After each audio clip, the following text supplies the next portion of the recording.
Hey, this is Hagen from the end of the video. Originally, I was going to do a video rambling about the entirety of all of Holly Black's books that I've read, but it ended up just being kind of a long talk about Darkest Part of the Forest. So that's really what this video is. Hello! So today, or tonight, I want to try and do something a little different. I just kind of want to sit down and ramble a little bit about my experience with Holly Black as an author and all of her books. Spoiler alert, I like all of them. I just finished The Darkest Part of the Forest and I had a lot of thoughts. I filmed and uploaded a review for The Cruel Prince several months ago, like days before like this whole stay-at-home quarantine pandemic thing really started. That was like my last normal thing I did. And I don't really like that video a lot. A lot of that video is full of like obnoxious, nitpicky, smarmy things regarding like plot structure. It's kind of snobby because I read the Cruel Prince trilogy and I'm missing one. Can't forget about how the High King of Elfheim learned to hate stories. Elfheim? I spent extra money on the Barnes & Noble exclusive edition. It's black. So I first started with Holly Black when I read Heart of the Moors. I made a whole video on the Maleficent series that's kind of incomprehensible. Yeah, we're on Can Wind again. Sorry, Can Wind. I really liked it. In retrospect, having read all of her other ones, you can really tell that a more cynical person would say that you can tell that she was paid to write it. The writing style is a lot more simple. I'd say it comes across as like a book for younger readers. I don't know if that's accurate. Just, you know, the descriptions aren't as elaborate. Anyway, I liked it enough that I picked up the Cruel Prince series. But I could tell right off the bat from Heart of the Moors that Holly Black had a gift for writing these sort of like whimsical fairy tale-like stories. In interviews, Holly Black has mentioned that she's always been obsessed with like fantasy and fairy tales and things like that, and like the mischievous nature of like actual legends in regard to the fae. So, my mom is a painter, and when we were growing up, she had this illustrated book by Brian Froud and Alan Lee called Fairies, and that was my first introduction to folklore, and I think it frightened me and it intrigued me, and so I never thought of fairies as like tiny little girls with wings. I always thought of them as these sort of forces of nature that might sweep you away and trick you and potentially do you harm. It's actually through Holly Black that I've learned that there's like a whole genre of YA fiction, urban fantasy where mortals are interacting with the mischievous world of fairies and, you know, trickster hobgoblins and all that sort of thing. I'm going to start off by talking about Darkest Part of the Forest, the book that I just finished reading, even though I read The Cruel Prince. I know it's called like Folk of the Air. I have like kind of a problem with people who have like a series of books that aren't named after the first book in the series. Like, these are technically in the Folk of the Air series, but I call them the Cruel Prince series, so you're just gonna have to deal with that. Anyway, I picked up Darkest Part of the Forest because I like the Cruel Prince so much, and I was so sad to see it end.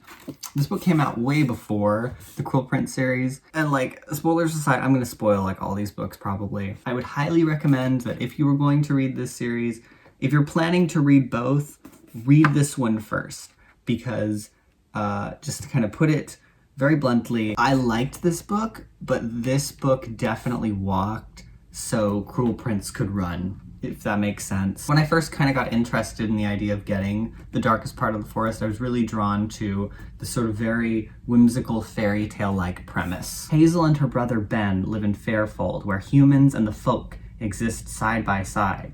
Since they were children, Hazel and Ben have been telling each other stories about the boy in the glass coffin, that he is a prince and they are valiant knights. You know, this story about like these siblings who live in this town where nearby there's just this weird glass coffin with a mysterious horned prince who's been slumbering for ages.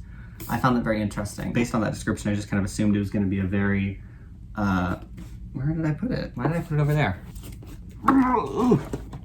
I just fell. Based on that description, I was assuming it was going to be kind of a Heart of the Moors type situation where it's taking place in like a undisclosed medieval fairy tale like time. What this book does not tell you in its description is that it takes place in modern times. The Darkest Part of the Forest tells a story about two siblings named Ben and Hazel. They live in a town that's like scarily close to a huge population of fairies and the folk, magical creatures and monsters. In Texas where I live, there's like a big overpopulation of like wild hogs, and fairies are essentially like that. It's kind of a tourist attraction. Fairies are like sort of Bigfooty, but like if Bigfoot were like 99% confirmed. Tourists die every year. Everyone in town knows to like turn your socks inside out and carry a bunch of special nuts to keep the fae away and cover your door threshold with salt to keep the fae away. It's very urban. I keep saying urban fantasy like I know what that is. The hook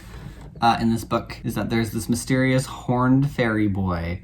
You know, he's a fairy in more ways than one. If you've read the book, you know what I'm talking about. He's been there since like Hazel and Ben's parents were kids. He's just been sleeping in this glass coffin in the middle of the forest. It's a big tourist attraction and he's never awoken. And then one day he does. The day right after he awakens, Hazel wakes up with her feet dirty and her hands covered in glass shards, and she knows that she was the one who did it, but she has no memory of how. When I say that the Darkest Part of the Forest crawled so that I said it walked so that the Cruel Prince series could run, what I mean by that is mostly like structural things. The things that I liked and disliked about this book are kind of everything and then also everything. There's nothing really that I dislike, because the thing is, everything in this book is good. A little too good. Every character in this book, from the main protagonists of Hazel and Ben to just like complete like side characters, like their parents, their friends at school, have these intricate, extremely interesting personalities and backstories and conflicting interests. You can see a lot of turmoil in their actions and their thoughts. The setting of Fairfold, the town that these kids live in, is so well realized and so interesting as a place. Like, imagine Bright, but good. That's what it is. Holly Black is able to put all these characters in extremely tense positions, both just like mentally and in terms of like literally. Lots of interpersonal drama weaved throughout. We've got really compelling romance, characters with really intriguing dynamics. There's like twists, total plays on expectations. Like, first of all, this is a total spoiler. The book's protagonist is no doubt Hazel Evans. She's the girl who kisses every boy. She describes like she just is constantly needs attention. She constantly wants people to like her. She wants boys to like her. She's like made out and hooked up with every boy in town, but like she's afraid of relationships, so she's kind of, you know, like she's kissing. I don't think she sleeps around, but like she kisses around. She's described as a girl who just like she can't say no. When a person tries to kiss a girl, I know she ought to give his face a smack. But as soon as someone kisses me, I somehow sorta wanna kiss him back. And this book from the start portrays that in a very sympathetic, humane light of like, this poor girl can't really connect with anybody. Why is that? And this is kind of the story of her learning to connect with people. The book never even at any point is judgmental of her or like slut shames her or like what have you. And I thought that was incredibly interesting. From the beginning, we know that she has a gay brother named Ben, and that she and Ben have always both fantasized about this mysterious horned boy in the glass coffin. Because Hazel is definitely the protagonist, from the start it feels like this is going to be a story about Hazel being in a romantic relationship with this mysterious horned boy, because he's like the key to everything, and she's the protagonist, obviously. She's had a crush on this mysterious horned boy since she was a child. And then like halfway through the book, total twist. It's more so about her coming into her own, learning about like learning how to communicate with others, learning her place in this universe, and instead this like beautiful, ethereal, magical boy in the glass coffin ends up with her brother in like the sweetest way possible. It's so sweet. Ben really does feel like what's the term? Duotagonist? He feels like the Elsa. This is something that Holly Black perfected, I feel, in the Cruel Prince series, but it's definitely present here, where she will incorporate all of these sort of tones and tropes of like female-centric, like YA paranormal romance and just romance novels in general, but incorporates them into like an action adventure story. Like this is definitely an action adventure narrative first with a lot of romance elements in there. So if you're the kind of person who really likes romance but you don't like straight romance, you want like a meteor plot, you want an antagonist, you want there to be action, like these books, honey, these are for you. Holly Black wrote them just for you, girl. I feel like the theme of this novel was a theme of opening up and recognizing unsavory things about yourself and your past and your family and your loved ones, and just kind of accepting them. From the beginning of the book, when Holly Black is describing Hazel and Ben's childhood, she kind of describes it in this like happy, glamorous way at first, that her parents were like these bohemian artists and they kind of let them roam free,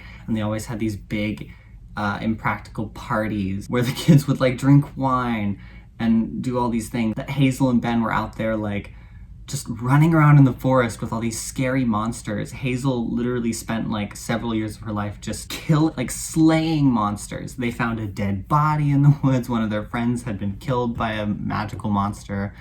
And like their parents never knew any of this was going on. They were just so wrapped up in their drunken bohemian lifestyle. And it's described in such a kind of like, oh, whatever, that's just kind of how our parents were. I didn't really get it at first. Hazel has this habit throughout the book of just not telling people things. She keeps information to herself for seemingly no reason other than like, it would cause a drama, a small drama, and I don't want that. And for like the first half of the book, I just didn't get it. I was really frustrating. Like, God, Hazel, just tell your brother that you made a deal with the Alder King when you were a kid. Tell your brother that you're the center of all this stuff.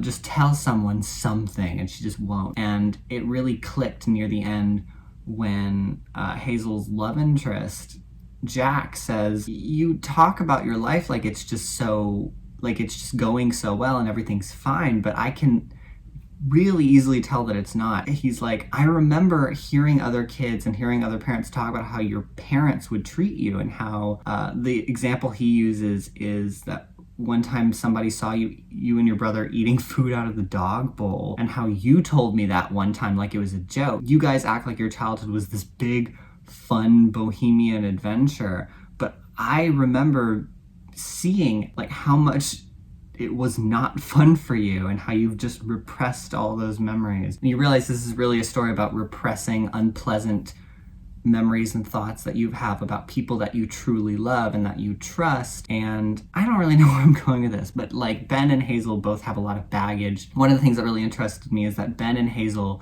are very loving, compassionate siblings. They never have a single fight with each other in this whole book. They never have a drama. They never have like a falling out that then immediately gets, there's never one of those tiring things. They're close, they are helping each other, they're kind to each other, they tease each other, but they have a lot of hang-ups and resentments towards each other that they don't air out. And I thought it was really interesting seeing these two people have those kind of complex emotions in a very real way.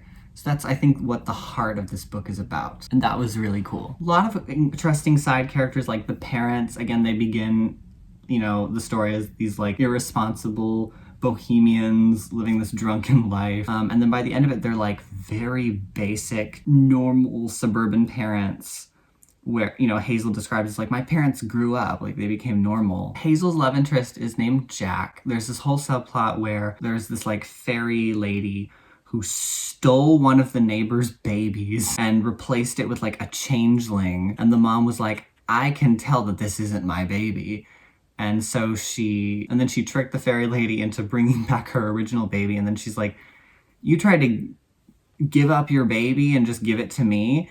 I'm gonna keep both. So she just keeps both babies. One of them is regular and one of them is this like magical changeling. So it's a situation of like, yeah, these two boys, they're brothers. They're identical twins, but also they're not related at all. One of them is magical and has a second family off in the forest, and he can sort of do magic kind of, but he just kind of wants to go to college. Some people are a little distrusting of him, but it's just kind of one of those things. Okay, where was I? I really need to wrap this up. One of the ways in which I think the Folk of the Air series has a kind of a leg up on Darkest Part of the Forest is that it is a series. This book should have been a trilogy. Like, it really needed to be a series. This book is a standard, I think, less than 350 page YA book. And the thing is, there's a lot of characters and a lot of little subplots. Every single solitary character, subplot, even just the setting, could have had its own novel. And in that way, it kind of feels like everything got a little shortchanged. Everything except maybe Hazel as a character. Hazel is a compelling character, don't get me wrong, even though like she and Jude Duarte from The Cruel Prince are like basically the same character living under different circumstances, if that makes any sense. But she's a compelling character. Holly Black knows how to write a charismatic, fun protagonist that you like. But sometimes I would just get distracted by things that I don't know if I'm supposed to get distracted by. Again, Jack, his whole life, his relationship with his human family that honestly doesn't treat him very well and is very strict, but he prefers living with them over his fairy family. There's this conflict introduced that like he keeps going to the fairy revels every night, and every single time he's like, I'm not gonna do it, next time I'm not gonna do it. It's like an addiction. He keeps going back to these, elaborate balls that the Fae have in their Hollow Hill. That just kind of never gets resolved in any way. He just kind of has all this baggage with his human family and his magical family that don't get resolved at all. Could have been its own novel entirely. Like, that's such an interesting idea of like, this is my family, this is my identical twin brother who I'm not at all related to.